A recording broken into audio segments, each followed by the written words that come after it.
नमस्ते, कैसे हैं आप सब लोग? अगर आपके पार्टनर आपसे रिश्ता रखने के लिए ही मना कर दें, तो आपको क्या करना चाहिए? देखिए, अगर आपके पार्टनर आपसे रिश्ता रखने के लिए आपको मना करते हैं, वो बोलते हैं कि भई मुझे तुमसे रिश्ता नहीं रखना है, तो इस समय पर पहले तो अपने आप को काम करो, एकदम relax, chill, chill, chill, chill क्योंकि ऐसे समय पे हम एकदम पैनिक मोड पे जाते हैं, एकदम टेंशन हो जाती है, हम परेशान होते हैं। पैनिक मोड पर जाकर के नॉर्मली हम गलत स्टेप लेते हैं।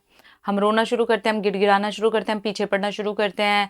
हम अजीब-सी कुछ हरकतें करते हैं, जिससे वो चीज़ सही होने की बजाय खराब ज़्यादा हो जाती है, ठीक है? पहले खुद को काम करेंगे, रिलैक्स करेंगे, अपने आप को थोड़ा-सा टाइम देंगे, जितना भी टाइम आपको लगता है अपने अकॉर्डिंग कि मुझे अभी 2 घंटे देने हैं या 2 दिन देने हैं या 2 हफ्ते देने हैं, जितना भी आपको लग रहा है, काम एकदम जब आपको लगे कि अब आप रिलैक्स फील कर रहे हो, then talk to him to her कि यार हम इतने टाइम से रिलेशन में थे क्यों? हम इतने इमोशंस के साथ एक दूसरे के साथ जुड़े, है ना? एक दूसरे को पहचानने की कोशिश की, इतना समय दिया। क्या सच में आज की दुनिया में हम लोगों के पास इतना समय है एक दूसरे को देने के लिए कि हम एक रिश्ते में जाएँ और फिर इमोशंस में बंधें, फिर एक दूसरे को टाइम दें, फिर समझें। पर हम इस रिश्ते को यहाँ तक लाए हैं, समय देते हुए, भावनाएँ देते हुए।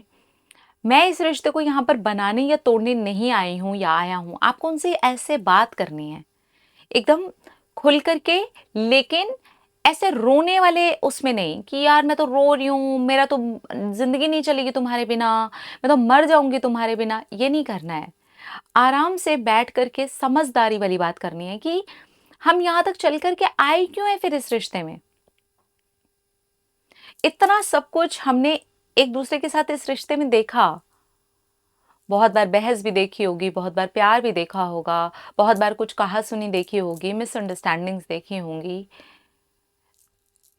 ये सब में कितना कुछ लगा है, कितना समय लगा है, कितने इमोशंस लगे हैं।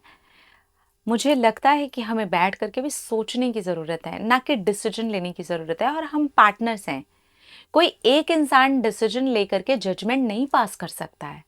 हम दोनों एक दूसरे के साथ बंधे हैं ना, तो एक दूसरे को मौका देना चाहिए, एक बारी सोचना चाहिए। देखिए, जब आप इस तरह से खुल कर के बात रखेंगे तो चांसेस हैं कि सामने वाले के दिमाग में आपकी कुछ बातें जाएँगी, आपका ये वाला बिहेवियर जाएगा। उनको ये समझ में आएगा कि बोल तो सही रही है या रहा है, पर हो सकता है वो उस वक़्त आपको बिल्कुल डिनाय कर दें।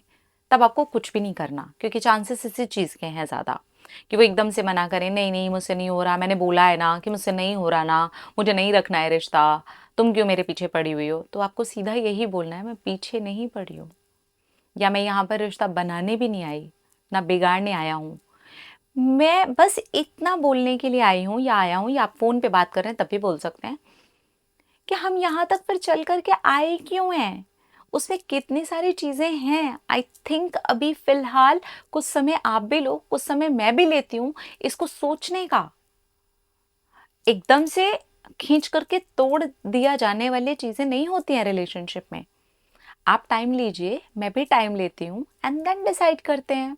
देखिए ऐसे में बहुत ज़्यादा चांसेस हैं कि उस इंसान का मन बदलेगा, विचार आएँगे उसके अंदर, ठीक है? और अगर इन केस नहीं आते हैं, उसका मन नहीं बदलता है, तो गिड़गिड़ाइए मत, उसके पीछे मत पड़िए। उसको जैसे का तैसा छोड़ दीजिए।